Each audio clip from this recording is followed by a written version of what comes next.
ఆధార్ నమోదు చేయగానే already applied అంటూ మెసేజ్. గతంలో స్వయం ఉపాధికి దరఖాస్తు చేసుకున్న వారికి సమస్య. అధికారులు పాత వివరాలను తొలగించినందుకే దరఖాస్తుదారులు అయోమయం. నేడు పూర్తి మార్గదర్శకాలు ఉంటాయట. సో చాలా ఈ రాజీవ్ యువ వికాసం సంబంధించినటువంటి దాంట్లో గ్రామాలలో అయితే ఒకటే హడావిడి మీ సేవలలో మొత్తం నిండిపోయినాయి. రాజీవ్ యువ వికాసం ఇప్పుడు 3 లక్షల, నేను కూడా వార్త చేసిన 3 లక్షలని ఒక పక్కన,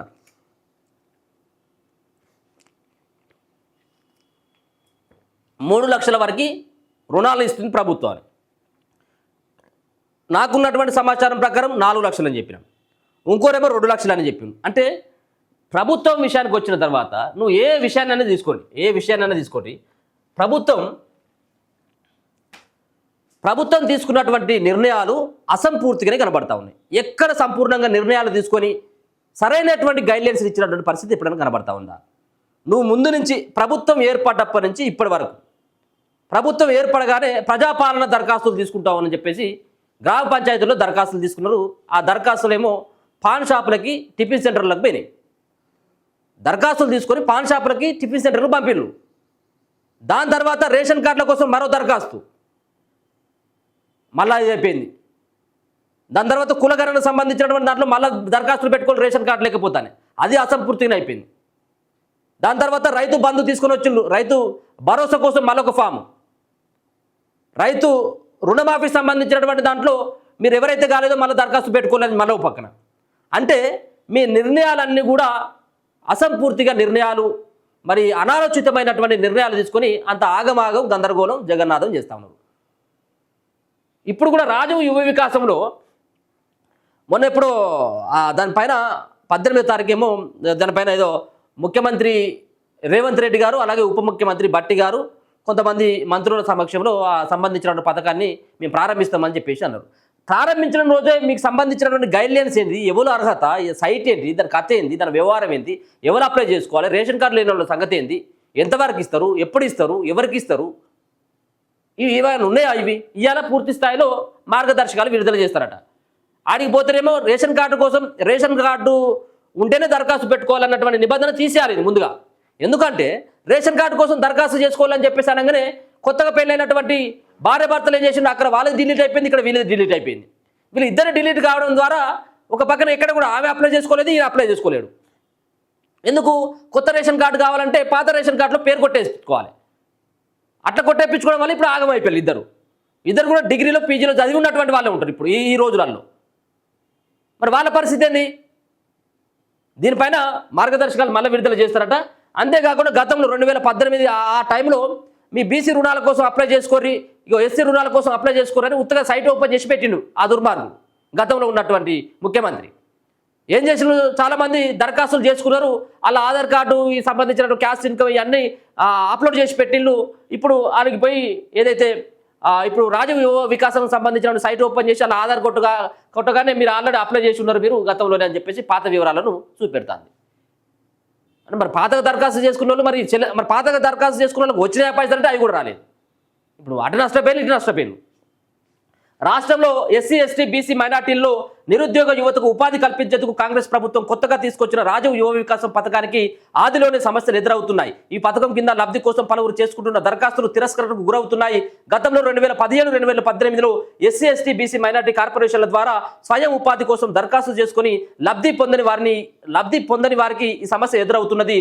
అప్పట్లో దరఖాస్తు చేసుకున్న వారిలో కొందరికి యూనిట్ మంజూరై ఏర్పాటు చేసుకోగా మరికొందరికి మంజూరైన కానీ పైసలు రాలేదు.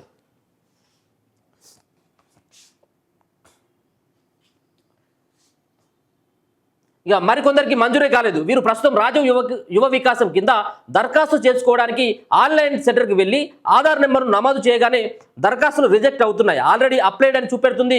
వీరే కాకుండా వికలాంగుల శాఖ ద్వారా స్వయం ఉపాధి కోసం ఏడాది క్రితం పలువురు దివ్యాంగులు దరఖాస్తు చేసుకున్నారు, కానీ వీరి నుంచి లబ్ధిదారుల ఎంపిక జరగలేదు. ప్రస్తుతం వీరు కూడా యువ వికాసం కింద దరఖాస్తు కోసం ప్రయత్నిస్తే ఆల్రెడీ అప్లైడ్ అనే చూపెడుతుంది. అయితే గతంలో దరఖాస్తుదారులు నమోదు చేసిన వివరాలను అధికారులు తొలగించకపోవడం వల్లే ఈ సమస్య ఎదురవుతున్నట్టు తెలుస్తుంది.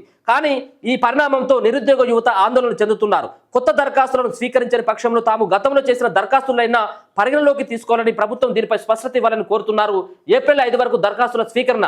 రాజీవ్ యువశక్తి వికాసం పథకానికి ఏప్రిల్ 5వ తేదీ వరకు దరఖాస్తులు స్వీకరించినట్లు ప్రభుత్వం ఇప్పటికే ప్రకటించింది. ఈ నెల 16న నోటిఫికేషన్ జారీ చేసి మరుసటి రోజే దరఖాస్తుల స్వీకరణ ప్రక్రియను ఉప ముఖ్యమంత్రి బట్టి విక్రమార్క లాంఛనంగా ప్రారంభించారు. అనంతరం ఆన్లైన్లో మండల కార్యాలయాలు, ప్రజాపాలన కేంద్రాల ద్వారా దరఖాస్తులను స్వీకరిస్తున్నారు. దరఖాస్తుల స్వీకరణ గడువు ముగిశాక ఏప్రిల్ 6 నుంచి లబ్ధిదారుల ఎంపిక, యూనిట్ల మంజూరు ప్రక్రియ మొదలు పెడతారు. మే 30 వరకు ఈ ప్రక్రియ కొనసాగనుంది. మండల స్థాయిలో దరఖాస్తులను పరిశీలించి జాబితాను కలెక్టర్లకు పంపితే జిల్లా కలెక్టర్ లబ్ధిదారులను ఎంపిక చేస్తుంది. అనంతరం లబ్ధిదారుల జాబితాను ఇన్ఛార్జ్ మంత్రికి పంపిస్తారు. ఇన్ఛార్జ్ మంత్రి పరిశీలించిన అనంతరం లబ్ధిదారులను ప్రకటించారు.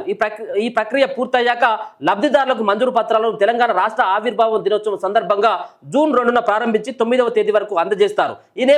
ఈ నేపథ్యంలో యువ వికాసం పథకానికి దరఖాస్తు చేసుకోవాలంటూ కాంగ్రెస్ ఎమ్మెల్యేలు ఆ నియోజకవర్గాల్లో విస్తృతంగా ప్రచారం చేస్తున్నారు. ఎక్కువ మంది ఈ పథకాన్ని వినియోగించుకునేలా విస్తృతంగా ప్రచారం నిర్వహించాలని ప్రభుత్వం సంకల్పించడంతో ఎమ్మెల్యేలు గ్రామాల్లో నిరుద్యోగ యువతకు పథకంపై అవగాహన కల్పిస్తున్నారు. ఏ యూనిట్కు ఎంత రుణం వస్తుంది, ప్రభుత్వ రాయితీ ఎంత వంటి అంశాలపై ఎమ్మెల్యేల పేరుతో ప్రచురించిన కరపత్రాలతో పాటు సామాజిక మాధ్యమాల ద్వారా గ్రామ మండల స్థాయిలో పార్టీ నాయకుల ప్రచారం మొదలుపెట్టారు.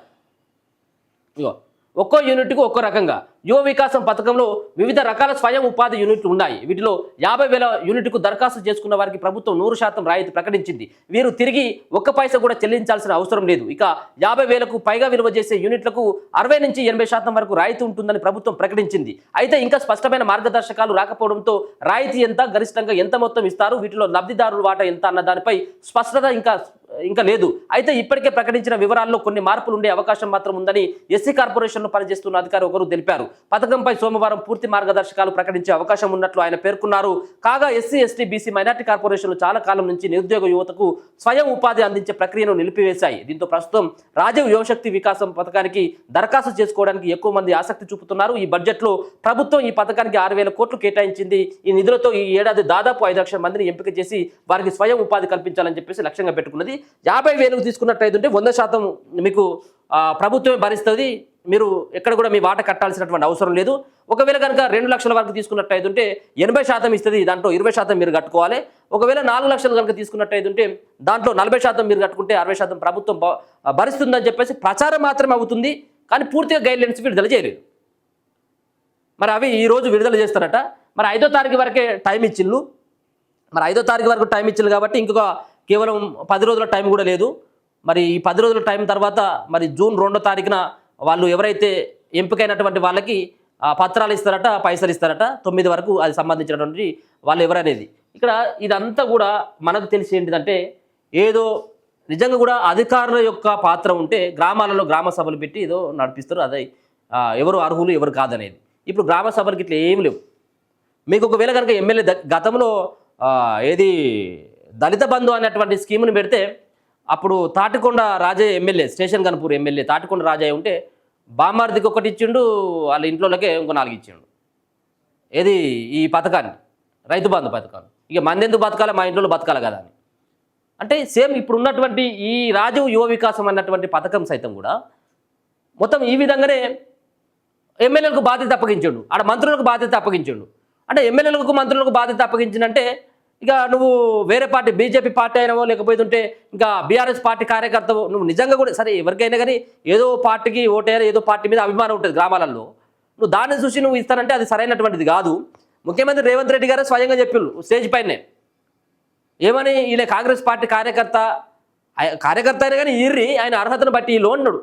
ఇక ఆయన అన్న తర్వాత ఇక మంత్రులు ఎమ్మెల్యేలు ఊకుంటారా? వాళ్ళ పార్టీకి సంబంధించిన వాళ్ళకి ఇచ్చుకోకపోతే ఇంకెవరికి ఇస్తారు చెప్పండి. ఇదంతా కూడా మంత్రుల చేతిలో ఎమ్మెల్యేల చేతిలో పెట్టిండు. ఫైనల్ లిస్టు కావాలంటే ఎమ్మెల్యే ఫైనల్. ఇది అంతా ఎమ్మెల్యే ఎవరికి టిక్కు పెడితే వాళ్ళకే పైసలు వస్తాయి. ఇది 100% గ్యారంటీ. ఇదే రాసి పెట్టుకోరు. ఇదే అయ్యేది. ఒక్కొక్క నియోజకవర్గానికి 4,000 మందికి ఏమో అంటున్నాడు. ఒక్కొక్క గ్రామానికి 25 నుంచి 30 వచ్చేటువంటి అవకాశం కనబడతా ఉన్నది. మరి 6,000 కోట్లు ఇప్పటికే తీసి పక్కకు పెట్టామంటాడు. మరి పక్కకు పెట్టిందా? ఇప్పటికే మరి రాష్ట్ర ఖజానా అంతా నోటిలో ఉన్నది. ఇప్పటికే ఈ అంతా కూడా లంక బిందెలు కాదు, కనీసం ఇక్కడ కాలి బిందెలు కనబడతా ఉన్నాయని చెప్పేసి అంటా ఉన్నాడు. మరి 6,000 కోట్లు మరి తీసిండా లేదనేది కూడా చూడాలి. జూన్ 2వ తారీఖు వరకు ఇస్తారట. అంటే ఇది మార్చి ఏప్రిల్లో 5 వరకు ఇది ఛాన్స్ ఉన్నది దరఖాస్తులకి. ఏప్రిల్ తర్వాత ఏప్రిల్ మే జూన్ అంటే 3 నెలల ముచ్చట అన్నట్టు ఇది. మరి అప్పటి వరకు ఏమైనా గ్రామ పంచాయతీ ఎన్నికలకు పోయి మరి దీనికి కూడా మరి చేతులు ఎత్తి ఎత్తడం లేదనేది చూడాలి. సో ఏదేమైనప్పుడు కూడా ఒక మంచి ప్రక్రియ. గతంలో ఇటువంటి దాన్ని బీసీ రుణాలను ఎస్సీ రుణాలను అంది కూడా కట్ చేసిండు కేసీఆర్. ఇప్పుడు మళ్ళీ రాజు యువ వికాసం పేరు మీద, ఎందుకంటే ఇప్పటికే మేనిఫెస్టోలో పెట్టిండు ఏది నిరుద్యోగులకు మేము డబ్బులు ఇస్తామని చెప్పేసి ఏదో దానికి సంబంధించినటువంటి గైడ్లైన్స్ని ఆ మేనిఫెస్టోలో పెట్టిండు. సో మరి వాటిని మరిపించేందుకు ఏమైనా ఈ పథకాన్ని తీసుకొచ్చిండు అనేది చూడాలి.